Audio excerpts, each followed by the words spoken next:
आज का सबसे मुश्किल सवाल, पूर्ण संत कौन है और पूर्ण संत की क्या पहचान है। इस सवाल को सबसे मुश्किल सवाल इसलिए कहा गया है क्योंकि भारतवर्ष में धर्म गुरुओं की संख्या इतनी है कि उनमें से पहचान पाना बहुत मुश्किल है कि वास्तव में पूर्ण संत कौन है और नकली संत कौन है। यह प्रश्न हमारे लिए जितना मुश्किल है तो उतना ही महत्वपूर्ण भी है, क्योंकि इस सवाल का जवाब मिलते ही हमें सही भक्ति की राह मिल सकती है। लेकिन अब बात ये आती है कि हम आखिरकार कैसे पता करें कि पूर्ण संत कौन है। तो आज हम आपके लिए इस सवाल को आसान करने जा रहे हैं, जिससे आप इसका उत्तर आसानी से जान पाएंगे। जैसा कि आप जानते ही हैं कि पूर्ण संत की पहचान उसके ज्ञान से होती है। इसी बात को ध्यान में रखते हुए हम आपके सामने पेश करने जा रहे हैं दो धर्म गुरुओं के विचार, जिससे आपको निर्णय करना होगा कि वास्तव में सत्य कौन कह रहा है और कौन असत्य कह रहा है। उसी के आधार पर आप अनुमान लगा पाएंगे कि पूर्ण संत कौन है। मेरा क्वेश्चन ये है कि सच्चे गुरु की पहचान क्या होती है? ये खतरनाक क्वेश्चन पूछ लिया। सच्चे गुरु की पहचान है जो गुरु हमें भगवान के तरफ ले जाए, जो गुरु हमें भगवान के चरणों से प्रीति कराए। सच्चा गुरु वही है जो हमें अपनी पूजा करने के लिए न कहे, जो हमें भगवान की पूजा करने के लिए प्रेरित करे, जो हमारा संबंध ईश्वर से स्थापित कराए, जो परंपरागत तरीके से हमारे यहाँ, जैसे हमारा जो निम्बार्क संप्रदाय वो 5000 वर्ष पुराना है। हम उसके कोई बहुत बड़े मठाधीश नहीं है, हम तो आपकी तरह एक सेवक है उसमें। लेकिन उस परंपरा को आगे इसलिए निभा रहे हैं जिससे हम और आप सब चलकर राधा कृष्ण के चरणों की पूजा करें और उस धर्म को आगे बढ़ाएं। तो गुरु वही है सच्चा। मैंने एक दिन बताया था, गुरु वही जो हरि मिलावे, गुरु वही जो विपिन बसावे। गुरु वही है जो हमें प्रभु से मिलने के लिए प्रेरित करे, प्रभु से मिलवावे, वृंदावन में वास करावे। और गुरु वही जो संत सिवावे। गुरु वही है जो संतों की सेवा करने के लिए, धर्म के पद चिन्हों पर चलने के लिए हमको प्रेरित करे। गुरु वही नहीं है कि सिर्फ दक्षिणा लाओ और हमें दे जाओ और हमारी पूजा करो, हम ही सब कुछ है, हमारी पूजा कर लो त्रिलोकी मिल जाएगी, ऐसा उपदेश देने वाले और मंदिरों में अपना ही छवि था। आजकल देख रहे हैं ना आप, अभी मेरे पास में एक किताब आई, कल आपको मिली होगी, ये सब बांटी गई। अब इसमें पर्चा मेरे नाम से है, लेकिन पर्चा ही नहीं है, ये पूरी बुक वो छाप रहे गीता के नाम से। मैं उसका नाम नहीं लूंगा, उन महानुभाव का नाम इसलिए नहीं लूंगा क्योंकि वो उनका उद्देश्य सफल हो जाएगा। उनका उद्देश्य है पॉपुलर होना, नाम प्रचार करना। जो भी लोग बड़े लोग हैं, प्रचारित हैं, जो धर्म प्रचार करते हैं, उनके साथ अपना नाम जोड़कर हमारा भी नाम हो जाएगा, दुनिया हमें पहचान लेगी। तो मैं नाम नहीं लूंगा और ना इस बुक का नाम मैं आपको बताऊंगा कौन सी है, नहीं तो आप इसे पढ़ोगे। पढ़ना ही नहीं है, ऐसी चीजें तो पढ़नी नहीं है जो धर्म विरोधी हो। ये धर्म विरोधी है। चारों शंकराचार्य, चारों मठों के शंकराचार्य को झूठा कहा गया है इसमें। श्रेष्ठ के सभी जितने भी संत हैं, सभी संतों का नाम है कि सब झूठे हैं। मैं चाहूंगा कैमरामैन इसे दिखाएं नहीं ढंग से, और जिसे डाउट हो पर्सनल मेरे पास आना, मैं दिखाऊंगा आपको। मैं नहीं चाहता हूं इस बुक का नाम हो, कभी नहीं चाहूंगा। इसमें नाम लिखा, सब नाम है, चारों शंकराचार्यों के नाम है, जितने भी श्रेष्ठ संत हैं सबके नाम है, सबका नाम लिखकर इसमें कहा गया है। सब झूठ बोलते हैं, गीता झूठ बोलती है। गीता कृष्ण ने नहीं कही, गीता तो किसी और ने कही थी। और अभी वो एक श्लोक बोलते हैं गीता में से ही, वो मैं बाद में समझाऊंगा आपको, सिर्फ इतना बता दिया। ये लोग गुरु नहीं हो सकते, ये कदापि गुरु नहीं हो सकते। ये धर्म के विरुद्ध आचरण करते हैं और अपनी पूजा कराने के लिए आगे निकल जाते हैं कि लोग मुझे पूजेंगे तो तर जाएंगे। निश्चित तौर पर जो जीव की पूजा करेगा वो तरेगा नहीं, वो मर जाएगा। जो ईश्वर की पूजा करेगा वही तरेगा और वही भवसागर से पार होगा। पुनः एक बार कह दूं, ऐसे लोगों से मेरी कोई पर्सनल दुश्मनी नहीं है। मैं बहुत रिस्पेक्ट करता हूं सभी साधु संतों की, और मैं कभी मन से किसी की बुराई नहीं करना चाहता हूं। लेकिन तकलीफ होती है जब आप किसी देवी देवता को टारगेट बनाकर जबरदस्ती आप बोलते हो और आप सोचते हो कि आपका नाम मैं यहां से ले दूंगा, कभी नहीं लूंगा। आप जितने चाहे पर्चे बांट लीजिए। आपने पर्चे बांटकर मेरे से प्रश्न किया, मेरा नाम लिखकर कि आपसे ये प्रश्न है, आप हमें उत्तर दीजिए। अगर तुम सच्चे जिज्ञासु हो तो मेरे सामने आकर बैठो ना, मेरे सामने आकर बैठो, मैं उत्तर दूंगा। तुम कैसे जिज्ञासु हो कि तुम प्रश्न का उत्तर जानना चाहते हो और तुम पर्चे भिजवा रहे हो, खुद नहीं आ रहे हो? पर्चे भेजने के लिए भी तो किसी ने अपने आदमी को भेजा होगा, आपने उसी आदमी से कह देते आप बैठो जाके उत्तर लेना। पर्चे बांटने की क्या जरूरत थी? इसका मतलब है आप अपने प्रश्नों का उत्तर नहीं चाहते, आप ईमानदारी से सिर्फ अपना प्रचार चाहते हैं। तो ऐसे प्रचार चाहने वालों के लिए मैं कहूंगा, I am sorry, I am not perfect for you. मैं आपका नाम लेने वाला नहीं हूं, मैं आपका प्रचार करने वाला नहीं हूं। मैं इतना जानता हूं कि मेरी श्रद्धा मेरे ईश्वर में है, और जिन गीता के श्लोकों को आप बार बार भेजते हो, आपके श्रेष्ठ लोग जो मीडिया से जुड़े हुए हैं वो गलत उन प्रश्नों का उनका उत्तर करके भेजते हैं।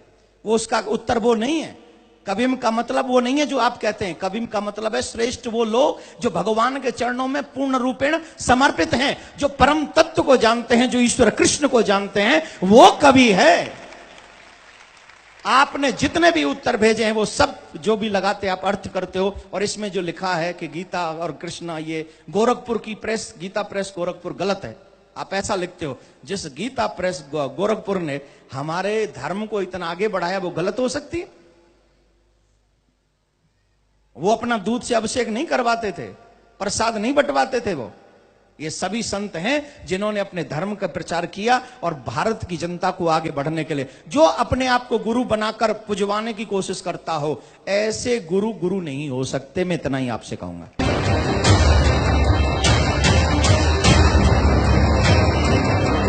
महाराज जी, तत्वदर्शी संत की क्या पहचान है? कृपया प्रमाण सहित बताइए। गीता अध्याय नंबर 15 के श्लोक नंबर 1 से 4 में कहा है कि उल्टा लटका हुआ संसार रूपी वृक्ष है, और जो संत इसके सभी विभागों से परिचित है, नारे नारे भाग बता देगा, वो तत्वदर्शी संत है। ये देखिएगा, एक बार ये उल्टा लटका हुआ संसार रूपी वृक्ष देख लें। ये है गीता अध्याय नंबर 15 के श्लोक 1 से 4 और 16-17 का सारांश। ऊर्ध्व मूलम अधः शाखम, ऊपर को मूल वाला ऊर्ध्व मूलम और नीचे को शाखा वाला, ये उल्टा लटका हुआ संसार रूपी वृक्ष है। ऊर्ध्व मूलम, देखिएगा, ऊर्ध्व मूलम गीता अध्याय नंबर 15 का 15 अध्याय,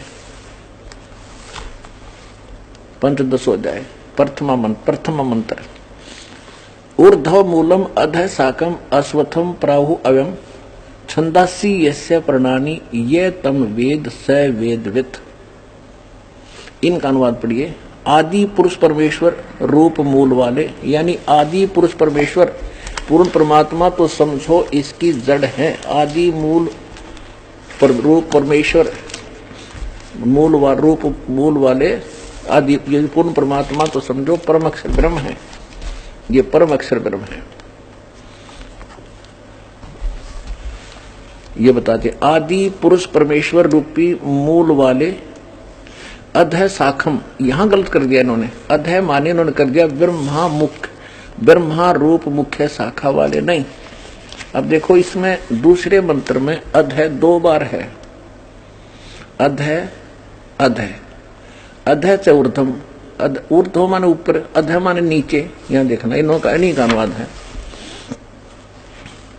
अधः माने नीचे, अधः माने नीचे। तो यहां जहां ये इनकी बुद्धि स्लिप करगी, अज्ञानियों की, अड़ंगा कर दिया, ब्रह्मा को मुख्य रूप बना दिया। मुख्य ऊर्ध्व मूलम अधः शाखम, ऊपर को जड़, नीचे को शाखा वाला। इसका सीधा सार्थ बनता है।